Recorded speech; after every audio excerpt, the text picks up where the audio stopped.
Okay, Chapter 3, Typesetting. I want to get into how to create drop caps, and also another thing would be how do I get a little bit of placeholder text in here just to work with. I've made a new text box, okay, down here at the bottom, and I'm going to kind of zoom in just a little bit in here.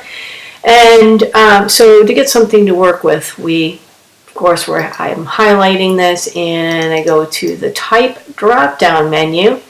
And to work with placeholder text, we want to find the second to the last in this under the Type drop-down menu. Fill with placeholder text. Again, this is some text that is just basically dummy text. It's placeholder text. It's Greek text. Really, it's just something that we can work with some text. And I want to show you about drop caps and also raised caps, because what happens with long text, I do magazine a couple times a year, and those articles are rather long. We have a headline, and what it does is indicates to the reader a little bit of, hey, here's where we're starting. Okay, it makes it a little bit more special, but it draws their attention to get them into reading the article or text. Okay, so that's kind of its purpose. It's not just to be fancy, although that's really nice. Okay, so if I wanted to do a raised capital letter, let's zoom in here. Again, this is part of your Chapter 3, and you can read up on it if you like. But I've got one character here in raised capital. I'm going to highlight the very first letter right here, okay? And so all I want to do is make it a different font size. So again, I've got 12-point type to start with. So if I click, and that's the standard default. So if I click on my type size there, I could also choose a different size or type something in. So let's make it a little bit bigger, like 24, twice the size.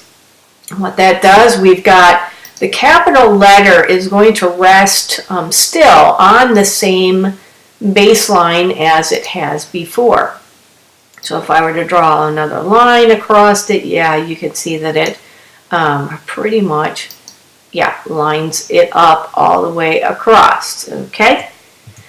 So in any case, the thing is this kind of looks strange, all right? So maybe we do need to get into a little bit of what we call kerning, right? That doesn't look so good. The other thing is that you'll notice this, it pushes it down inside of our text box, okay? And that could result in a problem, especially if we are going to do something like, let's say I want more than one column, okay? Now let's do 3 columns. Now you can see here there's this problem. So I rarely do a raised cap unless I'm doing something special, because see here what happens is that the baseline on the paragraph to the left-hand side, now your baselines are not lining up if we were to go to the very next column. Not a great look, okay? So be careful how you work with these things. Okay, now instead of a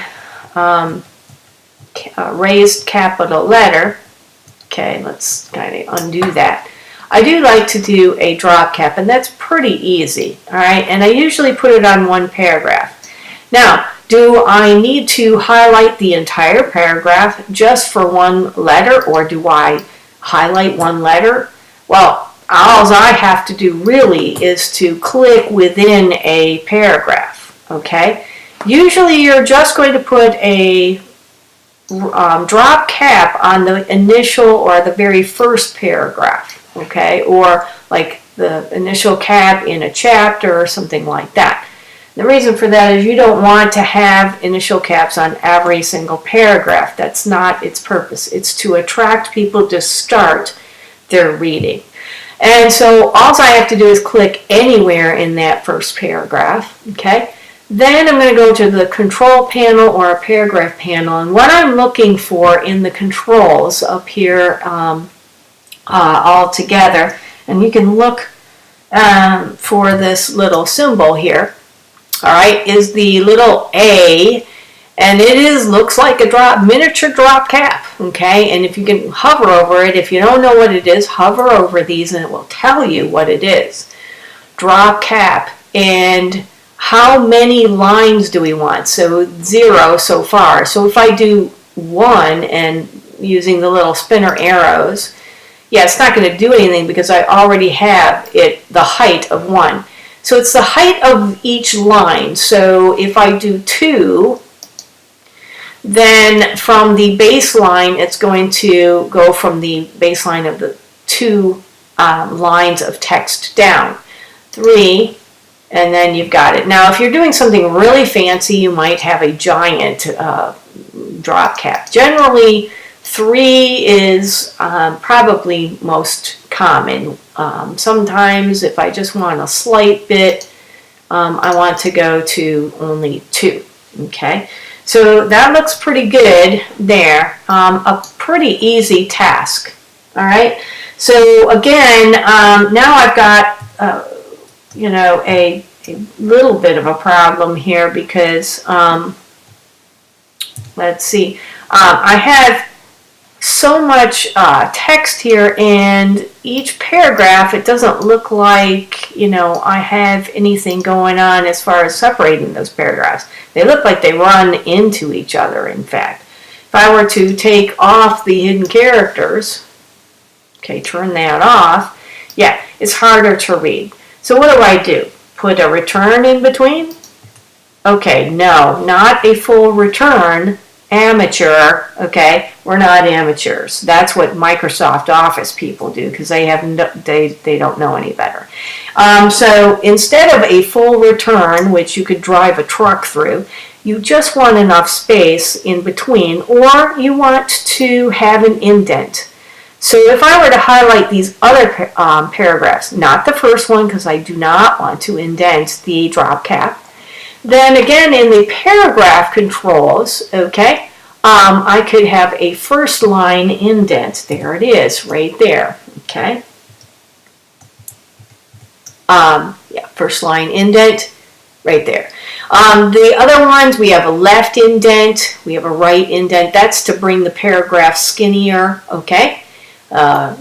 First line indent on one side. I've never really used the last line right indent ever.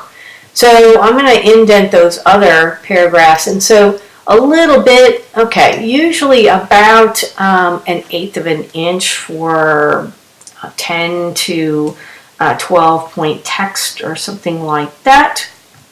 Okay, let's zoom back out. And now that gives me a little bit. Now if you want to space everything out, of course I want to highlight the whole paragraph. Command A will do it, or 5 clicks. And then the space after, okay, I got the space after, and I want to put, highlight that. And I actually want to type in just a smidgen. 3 PT, meaning 3 points, just a tiny bit, okay? You could say twice or half as much as the point size of my text. This is 12 point type, so maybe a better amount of space. If I were to highlight this again, 6 PT, half the size height of my text rather than a full, because a full return will make it so that there's way too much space in between. You need a little bit of a connection. So close proximity from one line to another will help, but just a little airspace between, now that looks professional. Okay, in the next coming videos, I want to talk a little bit about hyphenation and some of the special controls for things like non-breaking spaces and dashes and stuff like that. Also, balancing ragged lines, which is easy to do, okay? Quotation marks in another